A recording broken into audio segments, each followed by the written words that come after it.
wali adalah tiang, rukun atau pilar pernikahan. Jadi dia wajib ada manakala pernikahan akan dilaksanakan. Tanpa ada wali maka tidak terpenuhi rukun nikah itu. Dan karena tidak terpenuhi maka tidak bisa terjadi. Yang kedua, mitra sekalian dan para pemirsa yang budiman, apa yang dimaksud dengan wali itu? Menurut hukum syara, yang disebut dengan wali di dalam pernikahan adalah orang yang memiliki hak untuk menikahkan. Orang yang memiliki hak untuk menikahkan itu dia disebut sebagai wali. Dan secara bahasa, wali itu berarti atau bermakna banyak. Arti dan maknanya bisa berarti atau bermakna pemimpin, bermakna teman, bermakna orang yang dekat, atau juga bisa diartikan pemerintah yang memiliki otoritas, kewenangan, orang yang mengampu, orang yang mengasuh. Itu juga terrangkum di dalam makna wali secara bahasa. Tetapi secara syar'i yang dimaksudkan dengan wali itu adalah orang yang memiliki hak perwalian, yang memiliki hak untuk menikahkan. Itu ta'rifnya di dalam fiqhul munakahah. Pertanyaan yang ketiga, siapakah orang yang memiliki hak untuk menikahkan itu? Di dalam hukum syara, para mitra sekalian dan para pemirsa, sudah diatur orang yang memiliki hak untuk menjadi wali atau berhak menikahkan itu ada 3 kelompok. Kelompok pertama adalah wali nasab, yaitu orang yang memiliki hak untuk menikahkan karena ada hubungan nasab, hubungan darah, hubungan keturunan. Siapakah kelompok ini? Yang pertama adalah ayah. Kemudian naik ke atas kakek. Kemudian bapaknya kakek dan terus naik ke atas. Terus naik ke atas. Bapaknya bapak alias kakek, kemudian bapaknya kakek, eyang, dan seterusnya naik ke atas. Kemudian jika tidak ada dari garis bapak, kakek, eyang, dan seterusnya ke atas, maka kemudian turun ke bawah kepada wali yang garisnya dekat. Siapakah wali yang garis keturunannya dekat itu? Wali yang garis keturunannya dekat itu saudara laki-laki. Dan kemudian menyamping, jika tidak ada kemudian bisa menyamping ke saudara bapak dan seterusnya. Nah, yang pertama, yang garis pertama, yaitu ayah, bapak, dan bapaknya bapak, itu disebut sebagai wali mujbir, wali yang bisa menekan, yang bisa memaksa karena pengetahuan yang dimilikinya dan karena kedekatan, serta karena yang bersangkutan adalah orang yang paling bertanggung jawab. Dia memiliki hak untuk memaksa atau mengarahkan kepada anaknya sedemikian rupa dalam koridor kepatutan dan kebaikan. dalam koridor kepatutan dan kebaikan, dia diberi hak oleh hukum untuk bisa memaksa terhadap orang yang diwalikannya, dalam hal ini putrinya. Makanya disebut atau dikenal dengan istilah wali mujbir. Wali yang bisa memaksa untuk menikah dengan siapa, dia punya otoritas, punya hak. Maka disebut sebagai wali mujbir, ayah dan kakek terus ke atas itu. Nah, sedangkan wali akrab, wali yang dekat, yakni berupa saudara laki-laki dan atau saudara bapak dan terus menurut garis itu, yang jika terus garis itu berlanjut hingga lapis berikutnya, itu disebut sebagai wali ab'ad karena sudah jauh. Nah, itu tidak memiliki otoritas atau kewenangan memaksa kepada perempuan yang akan dinikahkan olehnya. Yang memiliki otoritas atau kewenangan istimewa dari syara sehingga dia bisa disebut wali mujbir itu hanya orang tua, kakeknya dan terus ke atas. Nah, mitra sekalian yang dirahmati oleh Allah, itu adalah kelompok yang pertama dari orang yang berhak menjadi wali dari garis nasab sehingga disebut sebagai wali nasab. Yang kedua yang berhak untuk menjadi wali itu adalah hakim. Jika tadi adalah wali nasab karena ada hubungan nasabi, ada hubungan kekerabatan, ada hubungan darah, maka wali hakim itu tidak ada hubungan darah. Dia menjadi wali karena kewenangan yang dimilikinya atas dasar legalitas yang diberikan oleh negara, formalitas yang diberikan oleh negara, kewenangan yang diberikan oleh negara untuk menjadi wali hakim. Hakim itu sendiri kan berarti orang yang memegang hukum. Dia memegang hukum karena dia diberi mandat untuk melaksanakan tugas itu atas dasar formalitas dan atas dasar kewenangan yang diserahkan negara kepadanya, berdasarkan tanggung jawab yang bersifat formal dan melekat pada jabatannya. Siapakah wali hakim itu?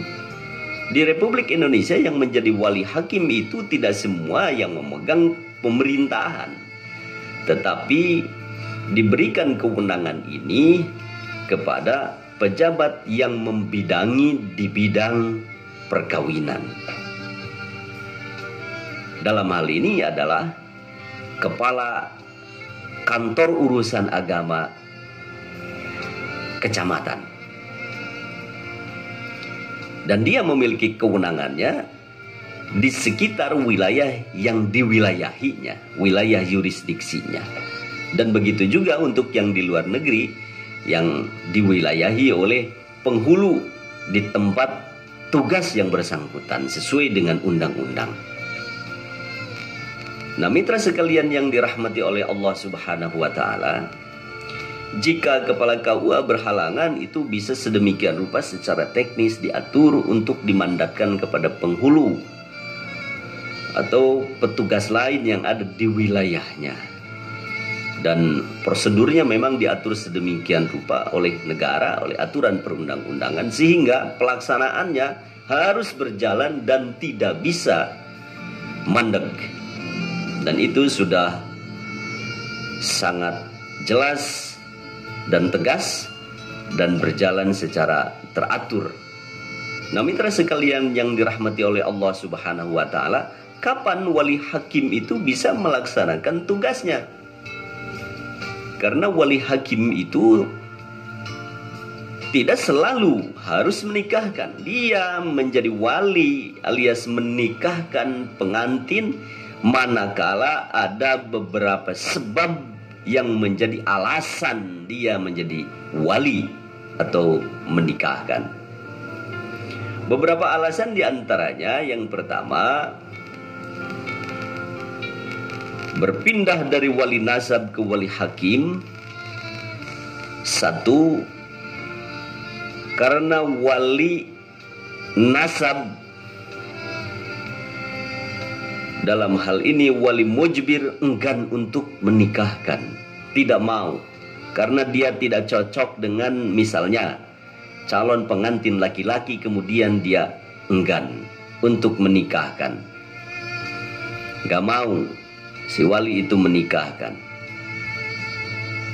Nah, enggak mau atau tidak maunya si wali untuk menikahkan ini disebut atau dikenal dengan istilah adol. Jadi walinya adol, enggan menikahkan karena ada ketidakcocokan dengan pernikahan yang akan dilakukan di mana dia menjadi wali. Nah, jika begitu, maka prosesnya itu harus dilanjutkan ke pengadilan untuk mendapatkan putusan hukum berkenaan dengan keengganan wali, dengan adolnya wali. Nanti Mahkamah Syariah Pengadilan Agama akan memutuskan dengan putusan yang sedemikian rupa. Jika putusannya harus dilakukan pernikahan, rekomendasi dari hasil persidangan hakim di Pengadilan Agama atau di Mahkamah Syariah itu harus dan perlu dilakukan pernikahan, maka pernikahannya dilakukan oleh wali hakim. Dan dalam hal ini kepala KUA atau yang menjadi hakim di wilayah yang bersangkutan, di wilayah calon pengantin istri yang bersangkutan, dia melaksanakan tugas walinya. Ini yang pertama. Jadi karena alasan adol, enggan untuk menikahkan si wali nasab, dalam hal ini ayah dan kakeknya yang termasuk kelompok mujbir. Jadi tidak diturunkan atau tidak dilaksanakan oleh wali akrob atau wali, apalagi wali abad, tatkala wali mujbir, ayah, kakek dan seterusnya ke atas, enggan untuk menjadi wali.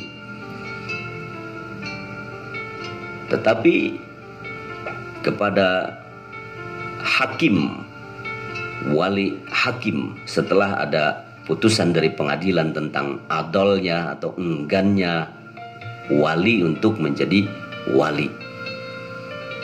Nah, mitra sekalian, yang kedua, alasan kenapa